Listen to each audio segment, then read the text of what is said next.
자, 61번부터 한번 보도록 합시다. 자, 밀폐된 용기에 물을 넣고 충분한 시간이 지나, 자, 문제에서 이렇게 충분한 시간이 지났다는 얘기가 나오면 이거는 평형 상태, 음, 동적 평형 상태에 도달했다는 걸 의미해요. 알아두시고. 음. 자, 여하튼 이렇게 됐습니다. 옳은 것을 골라라 라고 되어 있어요. 자, 가에서, 자, 줄여볼까? 가에서 응축 속도, 가는 지금 나가 평형 상태에 도달한 거니까 가는 아직 평형이 아니죠.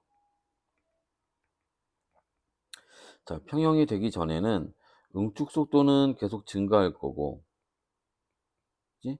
증발 속도는 일정하겠죠. 상평형에서 여러분들 그 밑에 그려볼까? 그래프 그려보면, 그지? 자, 뭐는 증발 속도는 요렇게 일정하고요. 뭐는 응축 속도는 요렇게 증가할 거예요. 그래서 평형이 여기서 이제 평형이 되는 거잖아. 그럼 평형이 되기 전에는 누가 증발 속도는 일정할 거고 응축 속도는 계속 요렇게 증가할 겁니다. 그래서 요렇게 될 거야. 그러면 누가 더 커? 그지? 증발 속도가 더 크죠. 그러니까 값은 1보다 크다는 얘기는 맞는 얘기가 되겠지. 자, 수증기의 양은, 자, 계속 수증기의 양은 어떻게 돼? 요렇게 가면서, 자, 물의 양은 점점 증발하니까 감소할 거고, 누구? 그치.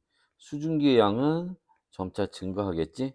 그래서, 자, 가가, 자, 나보다 크다. 아니죠. 수증기의 양은 나에서 더 클 겁니다. 틀렸어요. 자, 나에서, 자, 물의 증발이 일어나지 않는다. 일단 틀렸죠. 그치? 평형에서, 음, 평형에서는 어느 시점에서건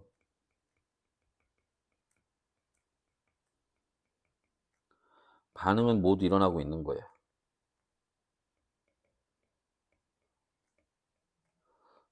누가 더 우세하니, 누가 더 잘 일어나니, 요런 차이만 있을 뿐이지, 그죠? 무조건 일어나는 겁니다.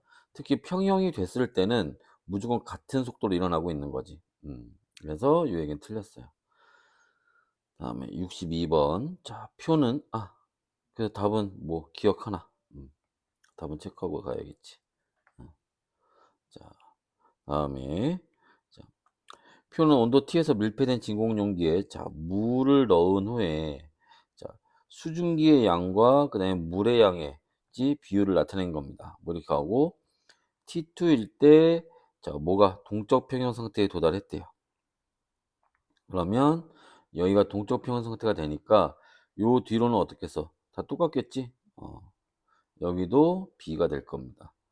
그러면 자, A가 B보다 크냐 물어보는데, 어, 평형에 도달하기 전까지는 수증기의 양은 점차 증가할 거고 물의 양은 점차 감소할 거잖아.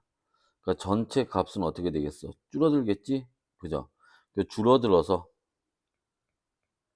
이 값이 감소해서 B가 된 거야. 그러니까 요 전체 값은 어떻게 되겠어? A가 더 크겠지. 그죠? 그러니까 요 얘기는 맞는 얘기가 되겠지.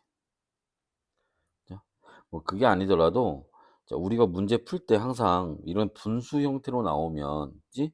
분수는 누가 주인공이야? 분자가 주인공이에요. 그럼 평형에 도달하기 전까지 물의 양은 어떻게 되니? 감소하겠지? 그래서 감소해서 평형에 도달한다. 이렇게 그냥 바로바로 해석을 해도 됩니다. 자, 응축 속도와 증발 속도는 T2일 때가 T1일 때, 자, 속도에 대한 얘기예요. T2는 평형일 때라며, 지 평형에서 평형 상태일 때는 어떻게 돼요? 그지?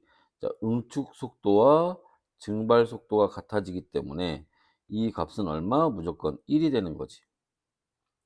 그럼 T1일 때가 1보다 크냐 작냐 요것만 판단하면 되겠지? 그죠? 그러면 자, T1은 평형에 도달하기 전이니까, 그지? 자, 증발 속도는 어떨 거고 일정할 거고, 응축 속도는 증가하겠지. 그럼 전체 값은 증가하겠네. 증가해서 1이 되는 거야. 그러니까 그죠? 평형에 도달하기 전에는 1보다 작았다는 얘기가 되겠지. 그죠? 그래서 T2일 때가 T1일 때보다 크다는 얘기가 맞는 얘기예요.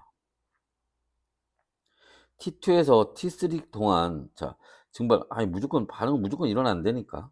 그지? 그지? 우리가 겉으로 보기에는 요 얘기 계속 이어서 하면 겉으로 보기에는 그지? 반응이 일어나지 않는 것처럼 보이지만 실제로는 반응이 일어나고 있는 거다라는 겁니다. 기억, 니은이 답이 되겠지. 자, 다음에 63번. 자, 황상구리 오수화물에 대한 설명이다. 자, 황상구리 오수화물 얘가 요렇게 있을 때는 푸른색이래요. 그지? 자, 이 오수화물이라고 하는 거 이게 뭔지 잘 모를 텐데 이 오수화물이라고 하는 게 뭐냐면 자, 우리가 뭐 생각하면 되냐면 집에서 뭐 설거지할 때 쓰는 스펀지나 이런 거 생각을 해 봐. 스펀지가 요렇게 있어요. 그지? 내가 여기에다가 물을 넣으면 그지? 어. 그렇다고 해서 이 스펀지 크기가 변하는 건 아니잖아. 하지만 우리가 알고 있죠. 잘 보이진 않지만 여기가 뭐가 물을 이렇게 포함하고 있다는 거를. 그지?